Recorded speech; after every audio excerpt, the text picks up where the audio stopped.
every year, the rest of India celebrates Deepavali. One community in Karnataka has not celebrated it for more than 230 years. Not because of a curse, not because of a law, because of one night. Around 1790, that this community has never forgotten. This is Melukote, and this is the story that most people have never heard. This is episode 5 of the Melukote series. In the previous 4 episodes, we saw how this town was built on devotion. A deity worshipped by Rama and Krishna, a crown that came from the underworld, a saint who traveled to Delhi and back, a philosopher who opened temple doors to everyone. For centuries, Melukote was a center of learning, of Sanskrit, of devotion, of peace.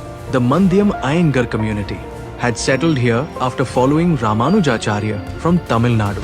They were scholars, priests, Sanskrit masters, administrators connected with the Vodiyar kings. They had made Melukote their home for generations. And then, on the day of Naraka Chaturdashi, the night before Deepavali, around 1790, everything changed. The Iyengars had gathered for Deepavali. They were in worship. In the middle of their celebrations, the army arrived. In the middle of worship, on the most joyous night of their year, the soldiers came. Tipu Sultan had discovered that Thirumal Iyengar, the Pradhan of Mysore, was involved in an effort to restore the Vodiyar throne, and Tipu Sultan's forces attacked the Iyengars, many of whom were connected to Thirumal Iyengar. Hundreds of families, men, women, children, killed that night. Community accounts remember more than 700 people being slaughtered. Melukote was devastated. Families fled. The Iyengar community was scattered. A town that had been home to scholars for centuries was left deeply scarred. Homes were abandoned. Manuscripts were left behind. Temples fell silent. One night, and a living tradition was nearly extinguished. And yet, for generations, Iyengar families have passed this story down. Every child is told. Every generation remembers. Not as bitterness, not as hatred, but as memory, as grief, as the reason why the diyas stay dark. On the night they should be brightest, many Iyengar families observe Naraka Chaturdashi as a day of remembrance rather than celebration, because it was on this night that their ancestors were killed. More than to centuries of telling, more than to centuries of remembering, more than to centuries of darkness, on a night meant for light. But here is what stayed with me. When I learned this story, after that terrible night, the survivors did not leave forever. They came back.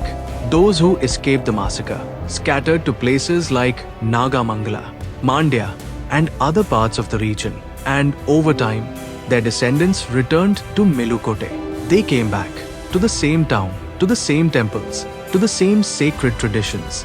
They rebuilt, they restored, they stayed, because the town was more powerful than the night that tried to destroy their community. And today, the Cheluvanarayana temple still stands. The Yoga Narsimha temple still stands. The Academy of Sanskrit Research still houses thousands of manuscripts. And the traditions of Ramanujacharya still live here more than 900 years later. The temples still stand. The festivals still continue. But one night is remembered differently. One night every year, this community remembers. Not with anger, not with hatred, with silence, with dark streets, and with the knowledge that memory is the most powerful act of resistance. You cannot erase what people refuse to forget. And the Mandayam Iyengars of Melukote have refused to forget for more than 2 centuries. But there is one question that history still argues about. Some historical accounts, including a Times of India report, place the actual massacre at Srirangapatna, while the tragedy and its memory remains deeply connected with the Mandayam Iyengars of Melukote. So where exactly did it happen?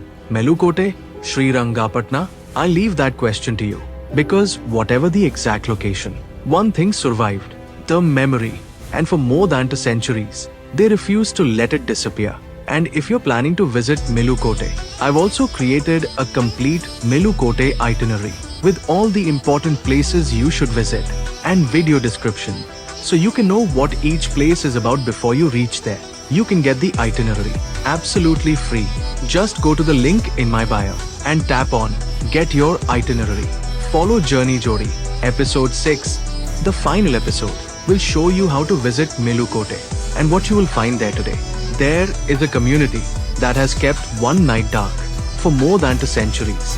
Not because they were told to, because they chose to, because some memories are too important to let the world forget. If this story moved you, share it with someone today. Because the only way stories like this survive is if people like you refuse to let them disappear. Comment your views if you had no idea about the dark Deepavali of Melukote.